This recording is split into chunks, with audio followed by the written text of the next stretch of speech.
Hi, this is Kate from PageFly. Whether you want to create a clear distinction between content blocks or add a touch of flair to your design, the divider element has got you covered. In this video, I will guide you how to use divider element in PageFly. Firstly, let's explore how to access the divider element. In the PageFly page editor, navigate to the left toolbar and click Add Element. Scroll down, and you will see the divider element. Alternatively, you can locate it by typing divider in the search box. Currently, PageFly offers 4 distinctive options with more variations coming soon. Drag and drop your preferred ones onto your page editor.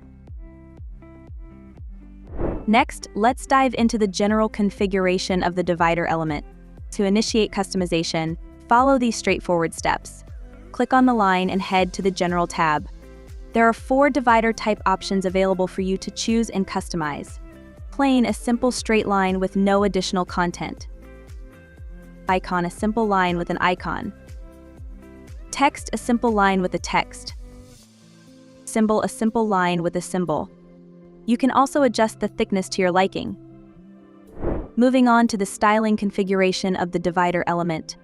Now go to Styling tab. Here, you can change the color of the line and adjust the padding and margin in the spacing section. Now, let's delve into customizing specific divider types. For icon type, select the icon option within the divider type, and you can specify the icon's position in Content Position. This function is the same for other options. To change the icon, click on the icon and go to the Icon Type section. Click the Select Icon button, and there are available icons for you to choose from.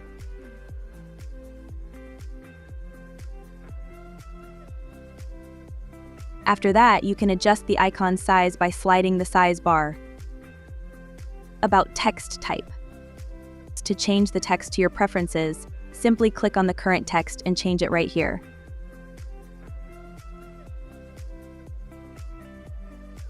And the last one is symbol type.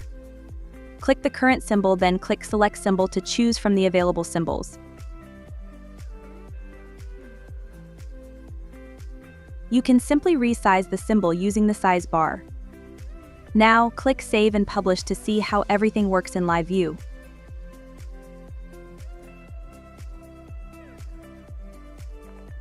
This is the end of the video tutorial.